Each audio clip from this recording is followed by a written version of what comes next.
Birini sevmek, onu özgürleştirmek midir? Yoksa kendi inşa ettiğin o karanlık hapishaneye bir oda arkadaşı aramak mı? Bugün burada senin neden imkansız olanın peşinden koştuğunu, neden seni iyileştirecek olanı değil de ruhundaki yarayı kanatacak olanı seçtiğini konuşacağız. Franz Kafka'nın 1920 ve 1923 yılları arasında Milena Jesenska'ya yazdığı o mektuplar aslında hiç gönderilmemesi gereken birer itiraf mektubuydu. Kafka, Milena'ya aşık değildi. Kafka, Milena'nın kendisinde uyandırdığı kurtarılma ihtimaline aşıktı. Ama asıl trajedi şuydu, o kurtarılmak istemiyordu. Sadece birinin onun bataklığını görmesini ve o bataklığın ne kadar derin olduğunu onaylamasını istiyordu. Eğer bugün bir mesaj beklerken boğazın düğümleniyorsa, birine yazıp silmek senin günlük rutinin haline geldiyse, 100 yıl önceki bir hastanın Kafka'nın pençesine düştün demektir. Çünkü Milena'ya yazılan bu satırlar aslında yüzyıllar sonrasına, tam da şu an senin kalbine nişan alınmış birer oktur. Kafka diyor ki, yanımda olmanla yanımda olmaman arasında koca bir fark var. Bu cümleyi anladığın an modern ilişkilerin neden birer enkaza dönüştüğünü de anlayacaksın. Hazırsan, Prag'ın o soğuk sokaklarından geçip bir adamın kendi ruhunu nasıl ilmek ilmek parçaladığına şahitlik edelim. Yolda kitaptasın ve bu yolculuk biraz canını yakabilir. Milena Jesenska kimdi? Milena, Kafka için normal dünya ile arasındaki tek köprüydü. Milena cesurdu, hayattaydı, evliydi ve en önemlisi Kafka'nın hiç sahip olamadığı o yaşama iradesine sahipti. Kafka, Milena'yı bir kadın olarak değil, bir kurtuluş adası olarak gördü. Ama sorun şuydu, Kafka yüzmeyi bilmiyordu ve o adaya ulaşırsa adayı da batıracağından emindi. Şimdi bir analiz yapalım. Kafka burada senin yetersizlik hissini temsil ediyor. Hani o her şey yolundayken bile ben buna layık değilim diyen iç sesin var ya, işte o Kafka'nın bizzat kendisi. Milena ise senin hayatındaki keşkelerin toplamı. Ulaşamadığın o kariyer, sana bakmayan o çocuk, gidemediğin o şehir, hepsi birer Milena. Mektuplara dönelim. Her şey bir iş ilişkisi gibi başlar. Milena, Kafka'nın eserlerini çekçeye çevirmek ister. Ama Kafka'nın kaleminde öyle bir zehir vardır ki, mürekkep kağıda değdiği an iş aşka ve sonra da bir takıntıya dönüşür. Kafka mektuplarında Milena'ya siz diye hitap ederken bile aslında onun dizlerine kapanmaktadır. Burada bir pattern break yapalım. Kafka'nın Milena'ya olan ilgisi aslında bir aynaya olan ilgisidir. Kendi korkularını onda görür. Seni seviyorum demez, senin bendeki halini seviyorum der. Bu toksik bir ilişkinin ilk tohumudur. Birini onun gerçekliği için değil, senin üzerindeki etkisi için sevmek. Tanıdık geldi mi? Mektuplar ilerledikçe hitaplar değişir. Siz yerini sen yerini canıma bırakır. Ama her yaklaşma Kafka için bir geri çekilme sinyalidir. Çünkü Kafka için sevgi bir ifşa olma halidir. Eğer Milena onu gerçekten tanırsa, ciğerlerindeki veremi, ruhundaki o karanlık boşluğu görürse, onu terk edeceğinden emindir. Bu yüzden mesafeleri bir kalkan gibi kullanır. Viyana ile Prag arasındaki o kilometreler aslında Kafka'nın tek güvencesidir. Dokunamadığı sürece güvendedir. Dokunduğu an büyü bozulacaktır. Aşk, senin benim içime soktuğun bir bıçaktır. Ben de o bıçakla kendimi deşeceğim. Kafka'nın bu cümlesi, dünya edebiyat tarihinin en mazoşist ama en doğru itirafıdır. Kafka, acı çekmekten beslenen bir ruh. Milena ona her gel dediğinde, Kafka neden gelmemem gerektiğini anlatan 10 sayfalık bir mektup yazar. Burada sana sormam gereken bir soru var. Sen de bazen mutsuzluktan gizli bir zevk alıyor musun? Her şeyin mahvolacağını bildiğin halde o adımı atıyor, sonra da bak yine haklı çıktım diyerek kendi yarana sığınıyor musun? Kafka tam olarak buydu. O, mutsuzluğunu bir kimlik kartı gibi taşıyordu.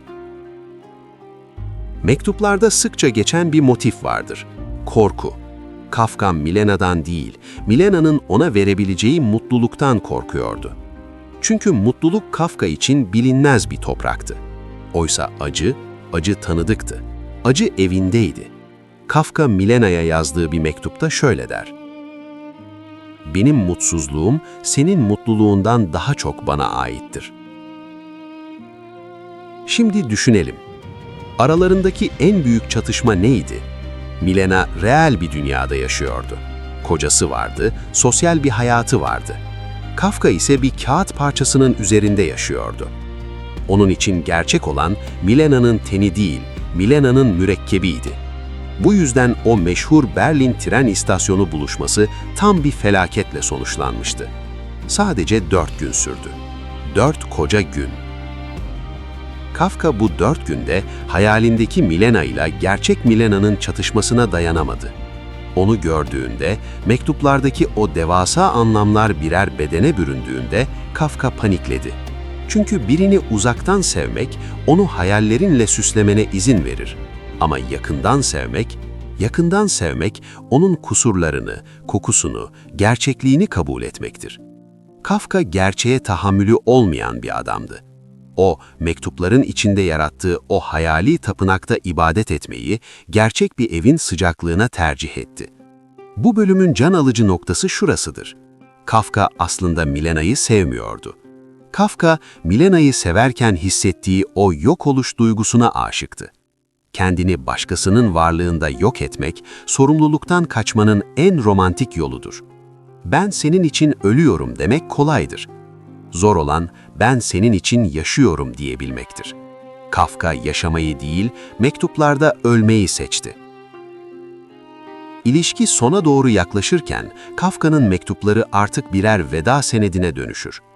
Ciğerlerindeki hastalık ilerlemektedir ama ruhundaki hastalık çoktan galip gelmiştir. Milena'ya artık yazmamasını, mektup beklemenin onu öldürdüğünü söyler. "Bana yazma" der.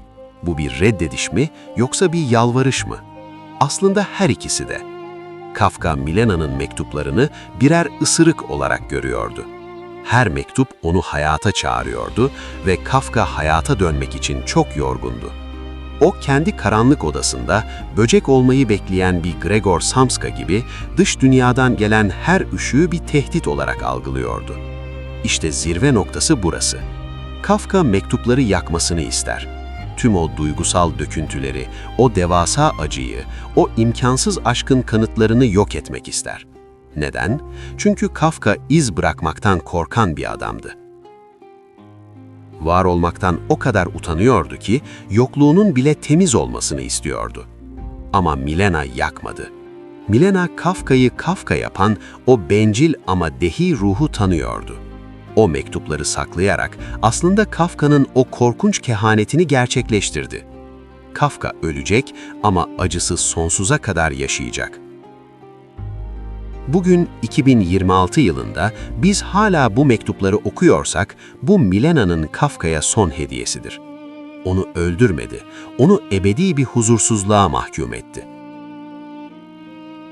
Şimdi şu soruyu kendimize sormanın vakti geldi. Hayatındaki o kişiyi gerçekten seviyor musun yoksa ondan kalan o acı hatıraya mı tutunuyorsun? Kafka ve Milena bize şunu gösterdi. Bazen bir mektubu hiç yazmamak, onu 100 yıl boyunca okutmaktan daha merhametlidir. Kafka ve Milena, birbirine hiç dokunamayan ama birbirini en derinden yaralayan iki ruh. Bu hikayeden çıkarken cebimize ne koyuyoruz? Birincisi, mesafe her zaman fiziksel değildir. Bazen yanındaki insana Prag'dan Viyana'ya olduğundan daha uzaksındır. İkincisi, sevgi bir kurtarış operasyonu değildir. Eğer kendini sevmiyorsan, Milena gelse bile seni o bataklıktan çıkaramaz. Ve üçüncüsü, dürüstlük. Kafka mektuplarında ne kadar hastalıklı olsa da bir o kadar dürüsttü. Korkularını, zavallılığını, kaçışlarını hiç saklamadı. Videonun başında sormuştum. Sevmek korkmak mıdır? Belki de sevmek, korktuğun halde o aynaya bakabilmektir. Kafka o aynaya baktı ve gördüklerini Milena'ya anlattı. Biz de bugün o aynaya bakıyoruz. Yoldaki Kap'ta bugün bir devin kendi yaralarında boğuluşunu izledik. Eğer sende de bir parça Kafka varsa, eğer bu satırlar senin de ciğerini yaktıysa, yalnız değilsin. 100 yıl önce biri senin için o mektupları yazdı. Bir sonraki durağımızda bir başka ruhun derinliklerinde buluşmak üzere. O zamana kadar kendinizden kaçmayın. Hoşça kalın.